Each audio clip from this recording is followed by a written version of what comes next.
this lesson we're going to talk a little bit about how to determine the amplitude and the period of a trigonometric function, specifically if you're given a graph. So I've pulled a couple of questions from Newton, and then I'll also go into Newton and look at a few as we proceed. So this particular graph is given, and the question that's provided says, what is the amplitude and period of the function? It says shown below, but it's shown above. So first of all, you have to recognize which trigonometric function this is. And so I'm kind of looking, and I notice that we kind of start at 0, we go up, come back down. So I recognize this as the sine function. So this is the graph. If you think about it, the parent graph or the basic graph would be the sine of x. So the amplitude, and specifically you have amplitude when you're thinking about a sine curve or a cosine curve. Tangent does not have an amplitude, but the amplitude, if you want it from a formula perspective, you can find the amplitude is 1/2 of the maximum minus the minimum value. So if I'm looking at this graph, I can see that my minimum or my maximum occurs at a high value of 5, and the minimum occurs at the low value of -7. So using that information, now you could, because you do have a grid here, we could count. We would have 1, 2, 3, 4, 5, 6, 7, 8, 9, 10, 11, 12. And then I do half of that, which would be 6. But using the formula, you would have 1/2 times 5 minus -7. So that's 1/2 of 12, which is 6. So my amplitude is 6. Amplitude is the trigonometric term where it's asking you about the height. How tall is your curve? And it relates back to, if you think about it in terms of your not your trigonometric functions, but your algebra functions earlier in the semester, it's thinking about the vertical stretch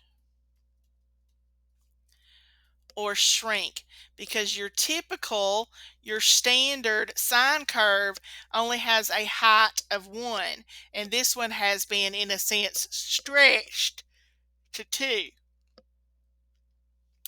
So thinking about that, if my height is 6 or my amplitude is 6, so coming up from the -7, 1, 2, 3, 4, 5, 6.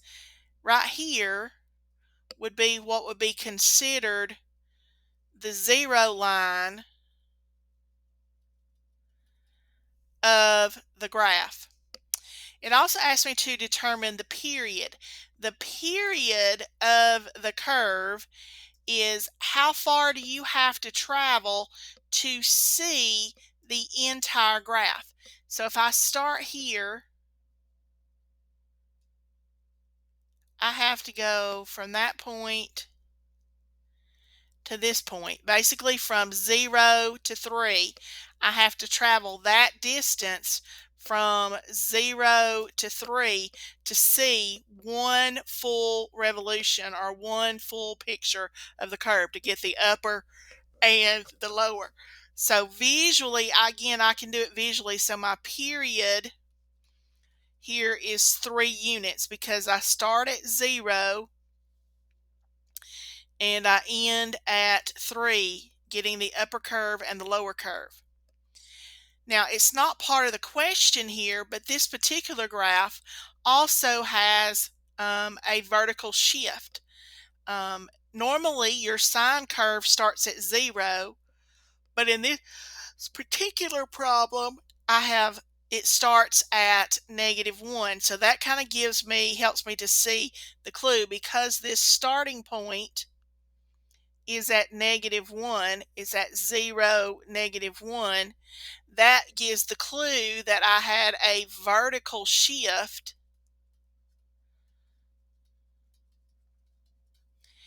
and I went down 1 unit. Um,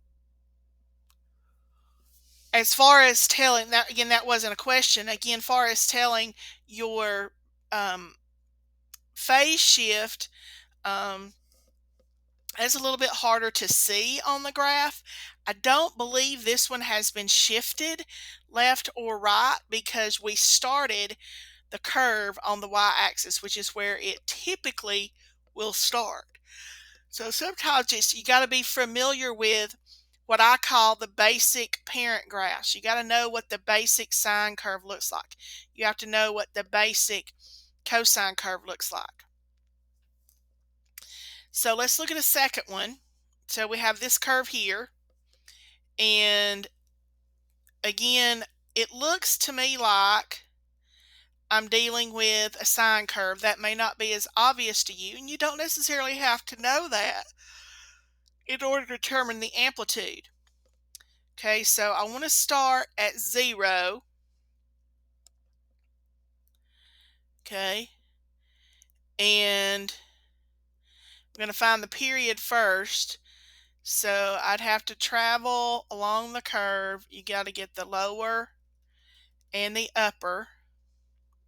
Okay, so the period for this curve, to get the entire picture, again, I run from 0 to 5. So the period is 5. And again, the point at where I start at 0 kind of becomes the new axis for my graph. So I have an axis here.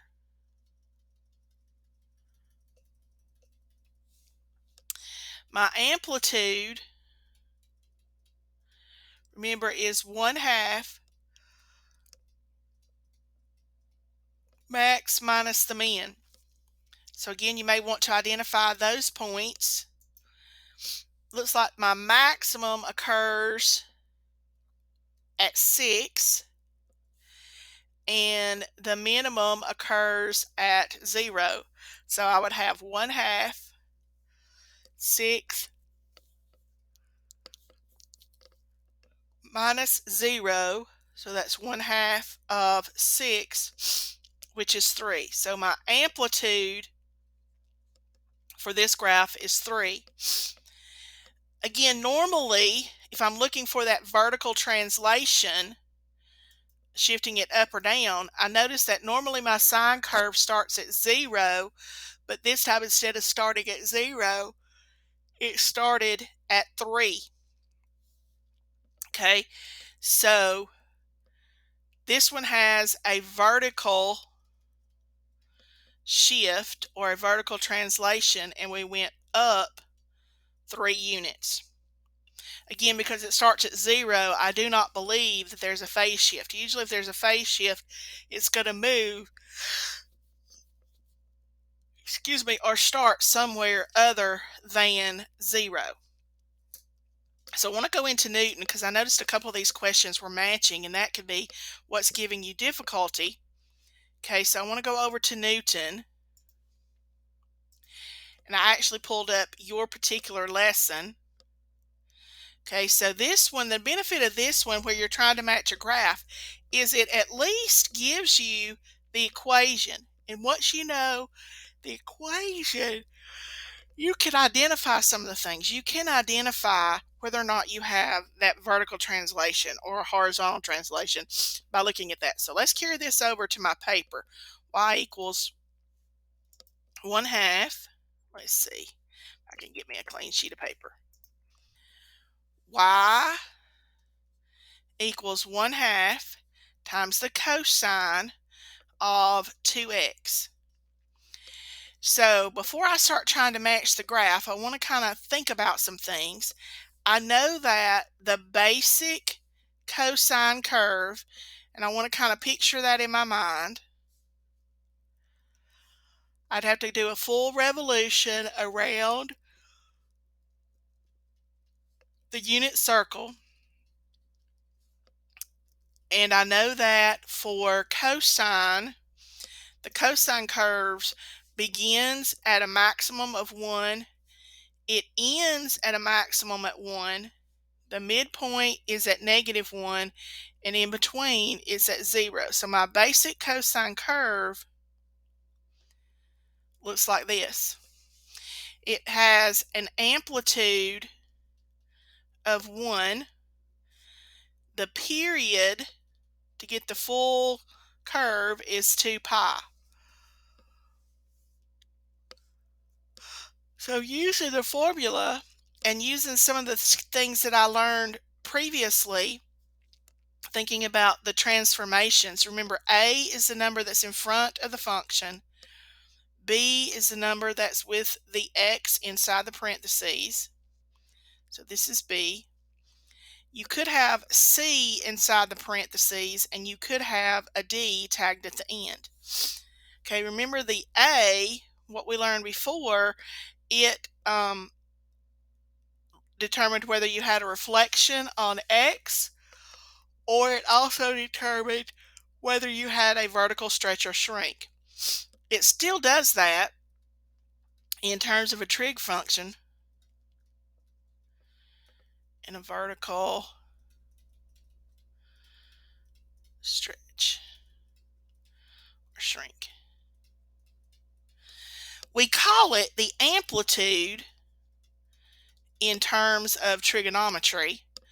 So the a here is 1/2. So that tells me that the height of my curve is going to change. So a is 1/2. So the height of the curve, instead of being at +1, is going to be a maximum of 1/2. Then, remembering the B told us two things as well when our transformations. It told us whether there was a reflection on Y, and then whether there was a horizontal stretch or shrink. Okay. We call that, in terms of trigonometry, this is our phase shift. Oh, excuse me, not the phase shift. It's called the period change.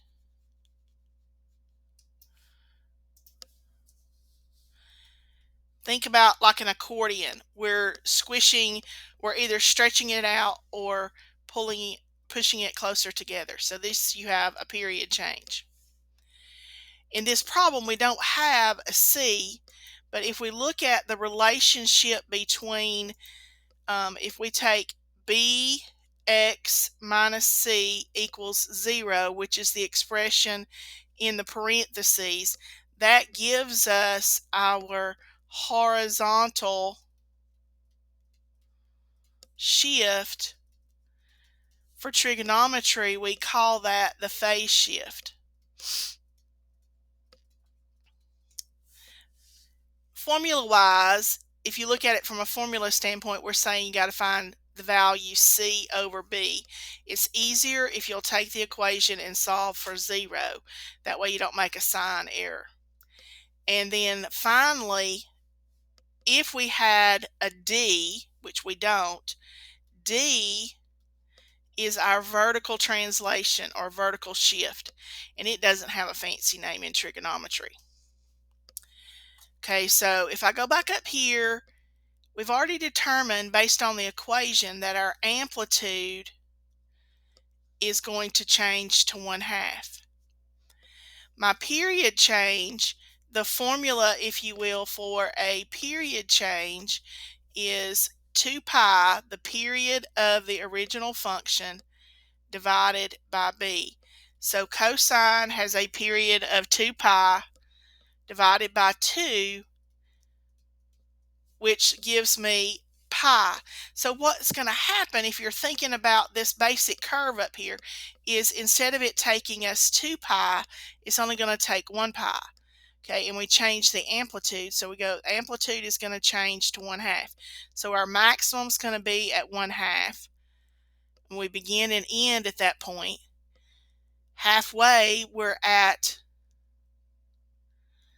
the minimum, which will be 1/2, and then you hit 0 in between. So I get this curve, but it only takes half the time to see it, and it's only half as tall.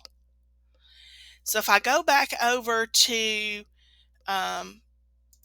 Newton and I start looking at these, okay, this first equation, when I look at it, it does only have a height of 1/2, but it takes a full 2 pi. The period has not changed, so that can't be the answer. The second graph, my height or my amplitude is 1/2, and I can see the entire curve within pi units. So I believe this is the answer, but let's look at the others. Again, this one, the third one, it does have the height of 1/2, but if you look at the whole curve, okay, or if you want to think about it this way, there's 1, 2, 3, 4 full curves between 0 and 2 pi. So it only takes pi halves. That's made it, it's condensed it a little bit too much. And then this last one, it has a height of 2. So I know it's not that one. So the answer actually is this curve here. And it may help you to actually sketch the curve yourself before you try to answer the question. Okay, let me see if I can do one more, if I can find another one.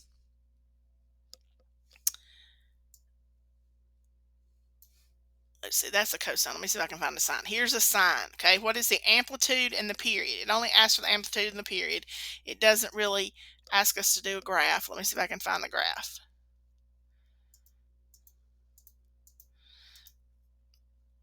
Well, here's a graph. Okay, so I don't see another quick example to pull up here. So, but hopefully this will give you a sense. I would tell you focus on using the equations, not necessarily the graphs. Recommend drawing or sketching a rough sketch of the graph like I did here to get a better sense. I sent you by email as an attachment to your discussion the formulas that you can use here. So if you can't get them from this video, you should be able to get them from the document that I attached.